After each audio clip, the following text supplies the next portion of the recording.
Okay, this is another way to stay young. Go to Bryant Park Grill in New York. You'll be surrounded by people who will make you feel young because they're all so nice. And they're all doing interesting things and they're fun to talk to. I've been coming here for a couple of years and I love it. And so I want you to hear from each one of them and they'll tell you why I find it. Yes, and I will tell you why why I love being here because they're all doing interesting things. First, put it up to Jackie. She goes.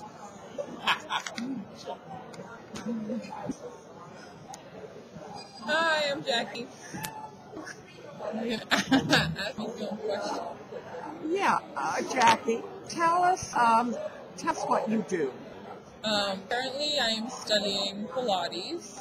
Yes. I'm taking my training over at Pilates on Fit in New York City. Finished with my mat certification, testing out a Cadillac and Reformer in the next week, and carrying on with pre- and postnatal Pilates. And how can people find you? I have a website. It's jackiesmythe.weebly.com. Spell it. It's my name, JACKIESMYTHE .weebly, WEEBLY, then.com. Great. Yeah. You should all definitely go and get Pilates because it's the greatest exercise there is. Okay, so next we're talking to, but now we're talking to Stephen. Right. Oh gosh, this is so strange. Oh, okay, that's great. That looks good. I just want to say that I love Mary. I'm like older than the rest of the people. I'm probably closer to Mary than anyone else.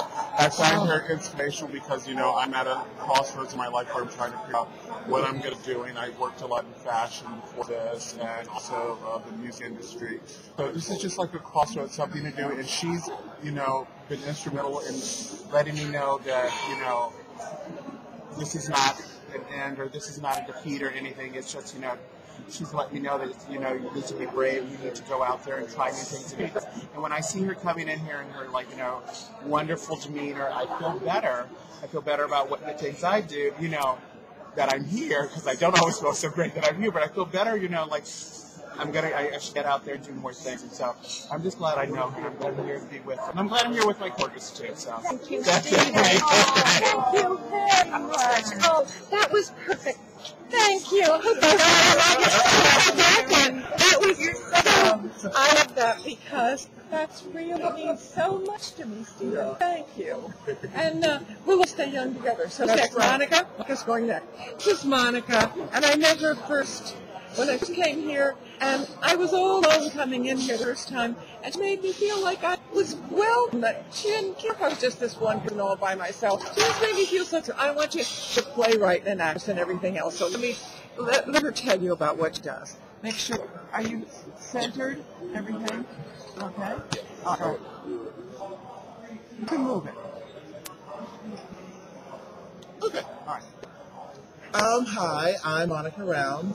As Mary said, when she first came here, I was the maitre d' at Bryant Park. I had been for 5 years. I'm now a server. There it is. All right. Where's the feather? It's here. I'm now waiting tables. I, too, like Stephen, am in a transition period where I'm trying to figure out how this is going to work in New York. So I also feel that it's been very inspirational and inspiring to talk to Mary when she comes because she makes us feel like we're so positive. She came to one of my plays, which is amazing. I am working on a play, and I'm starting a blog that I will hope to get up tonight, so keep an eye out for it. It's going to be called The Feisty Peach. I'm originally from Atlanta, Georgia, so I am keeping my southern roots in touch with what's going on in New York. So it's going to be a blog about just how an artist from the South deals with this crazy city and life and art and everything that I have to go through from a southerner's perspective in this big city. So keep an eye out for it. Again, feistypeach.com, thefeistypeach.com. And right now I'm auditioning and getting ready to work on a voiceover CD and hoping that as soon as Law & Order starts production again, I will be on top of it. So if anybody out there is on Law & Order, here I am. We love having Mary come into the restaurant. It's fun and enjoyable to have her here. She inspires us. She loves us. She's part of our family, and we love having her here. Thank you so much, Monica. And I have to tell you, I did go to see her play, and I did see her act, and I did see her dance, and it's remarkable. It's remarkable. The Feisty Peach, do not miss this. Okay, now I want you to hear from a playwright and a screenwriter, and she's got lots to tell you about a wonderful play that she's written. So here she is. Now. Hi, my name is Gina Laura. I'll move forward. And I, like everybody else, I feel so lucky to know Mary. I remember the first time I waited on her, and like everyone else said, she is so inspirational. She makes you feel uplifted, and the big thing is she does make you realize it's never too late.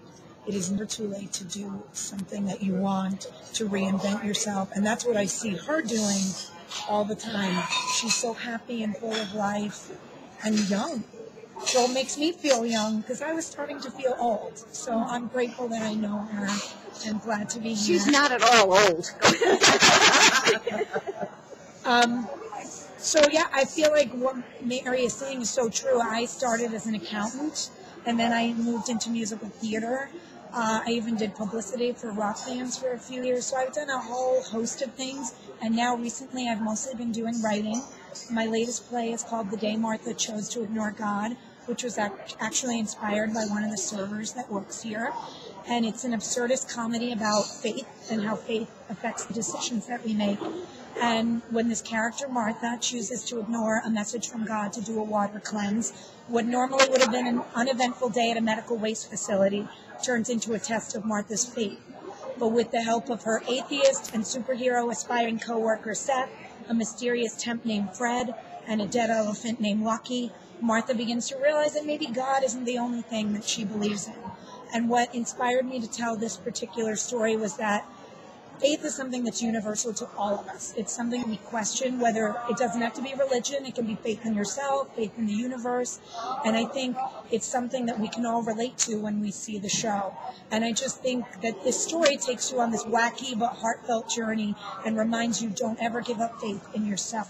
And that sometimes you need an elephant in the room, even a dead one, to remind you that the only obstacle to overcome is yourself. And I'm also adapting a screenplay that I wrote based on my first play. It's called On the Rocks, so I'm working on that as well. And if you want to know more about me, my website is www.dinalaura.com, and that's spelled DINALAURA.com. Thank you so much for listening. Oh, thank you, Mary. You're welcome. Listen, if somebody doesn't do that play, that's crazy. You just got to do this. Thank you, Dina. Thank you, Monica. Thank you, Stephen. And thank you, Jackie, wherever you are. You can see why I love to come here and why this is such an important place for me every week when I come in. So,